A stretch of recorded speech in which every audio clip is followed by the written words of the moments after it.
ebyobufuzi,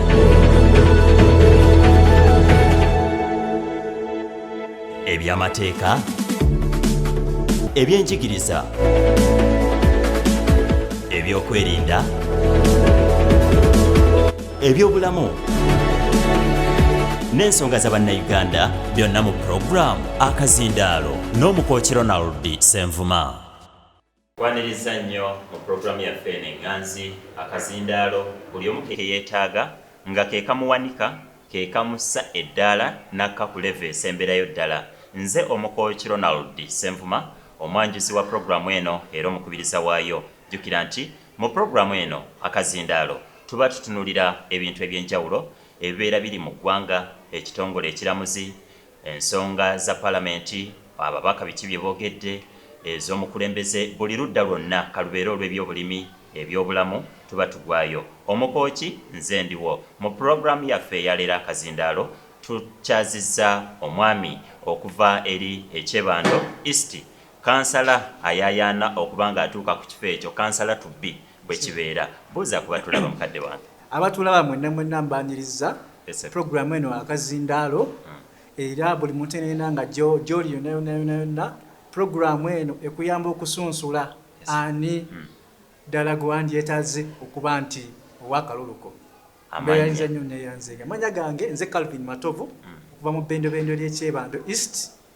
Kyebando East mulimu zoni zisatu. Mulimu Elisa, mulimu Salosalo, mulimu ne Kanyakuta zone. Kati gw'ogwawa watuufu East buvanjuba. Naye waliwo demarcations ezazze empya.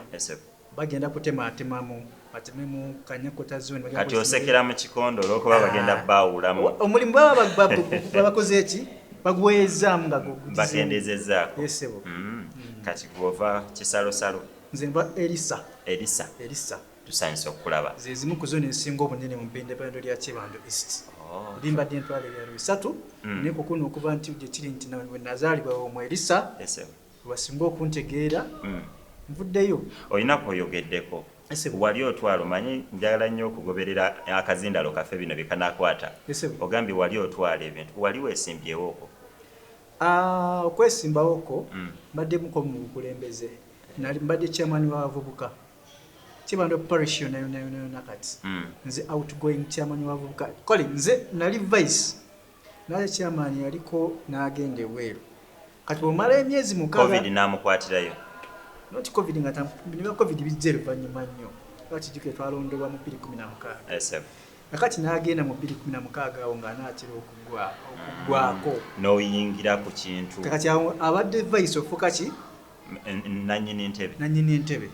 Kakati awo oli bw'amalayo emyezi mukaaga nga tannabakomawo. Of course we're taking the down of Kachama. Kwegamba bwe kuba kuseereza wayiwawo amazzi n'okulukuta.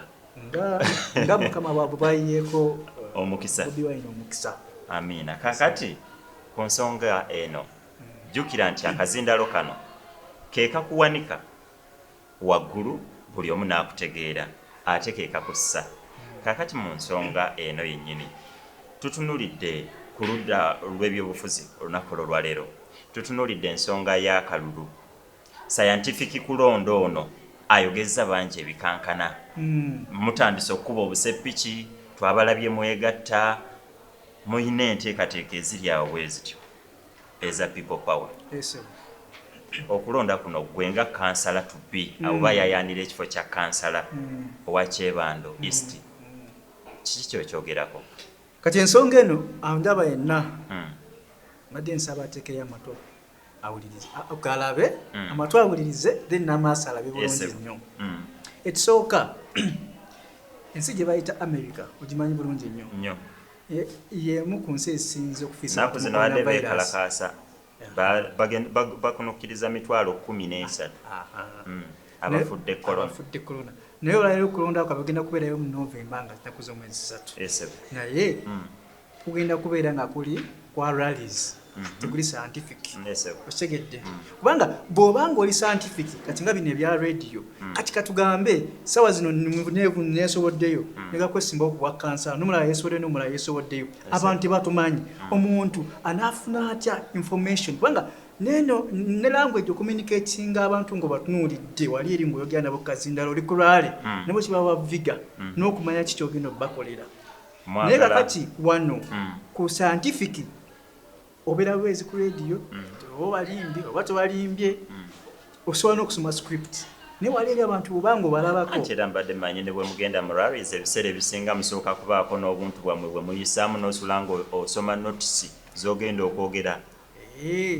Okay, naye bikyukamu bw'otuuka wali eri wali okwanya ku muwala kati ate emboozi zaffe ez'okwenukwana ku muwala nzireete ku TV so ekyo tukireke munaye kubanga sijja kutandika kale nakikolako era mmanyi obuvuyo bwonna obubaayo twawandiikako ne ku bbaluwa.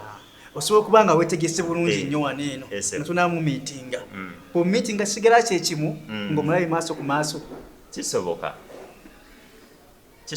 waliwo kibayita being real waliwo okubeera okyekyaddala naye kati wano eno nga owandika akabaluwa ako kati engeri kati bwenzijjayo ate luli olwaffe olulimi olwagenda mu bawala nti oyinza okunsanga nga nakozesa ku bbaluwa nakozesa ku ssimu kuba zaali zizze nenkozesa ku ngeri ez'enjawulo twakubanga amasimu noyogera n'omuntu okumala eddakiika 3 nomala n'ogenda ne mwesinkana naye nga mu kusinkana ojjuliriza bujjuliriza kuba ebisinga oba wakoze eki oba wabigusizza ku ssimu ekitegeeza nti nammwe bwe muyita ku nsonga ya radio gye muwakanya nze mbadde ngamba oba ndaba mu kulaba okwange eyinza okuyamba radio terina wegenda kuyambira olw'ensonga first of all bannayuganda bonna nga bobalaba kati for instance kati naddala kuba president elections President Museveni kyakoze kubanga kiri yalina UCC yakontrolinga UCC radio stations ezisinga obungi zize ebintu ebisinga obungi kino ekintu kyakolwakoko Rwanda President Kagame nakwate kubo n'agamba campaign tuzitwala rallies tutwala mu bisaawe nasasula ebisaawe binna bano bakadde tibagenda okujja nga buli kisaawe kyonna basasula so kati incumbent atidde nnyo naye lwaki muzeeyo otidde nnyo kubanga akimanyi ajja kuzirikira mu kalulu kubanga ajja kuba ali eno agendaako okuwulira emubende nga tiri emubende awulire ekiriwo ate era tebasobola akakiiko k'ebyokulonda ngamba kekawa buli kimu nti bannakibiina gundi temusobola kugenda mu kifo ate omuli omulala akakiiko k'ebyokulonda ani kakiiko k'ebyokulonda kaggwanga lyonna ka gavumenti ebeeriwo yonna nga kakubiriza byakulonda kuba akakiiko k'ebyokulonda nze mu kulaba okwange abeeranga referee ali mu kisaawe nti tasobola kugwira sayidi eno nti oba Arsenal yesamba oba Chelsea yesamba nti kambeere wano era abasinga bulungi bagamba nti ku luno referee yabaddemu n'akajozi munda kyensuubira akakiiko k'ebyokulonda nti kabeera neutral nga bwe tuba n'amasannyalaze nti tubaako waya eya neutral si bwekyo naye kakati okusinziira ku muzeeyi nga bw'omulaba n'ebbanga ly'omaze nkimanyi oli muvubuka institutions zaffe zonna zayingira mu kibayita Musevenism saawa zino ogenda okuteekateeka okulonda okuli scientific baso ne baconsultinga aba stakeholders nebabuuza ku bannaddiini nebabuuza ku n'abyabufuzi nebabuuza ku basigadde oba yagenze bugenzi mu State House n'ayogera ne Museveni n'amugamba kubanga they had 3 options kitegedde babadde balina okusazaamu akalulu ekitegeera ne option eno ya scientific bo bagenzi ya scientific kubanga bakimanyi muzeeyi agenda mukolera gavumenti econtrollinga media stations zonna mu kulaba okwange nze ensonga y'ebyokulonda emyaka tumaze emyaka egiwera giri mu 3+ nga tukuba akalulu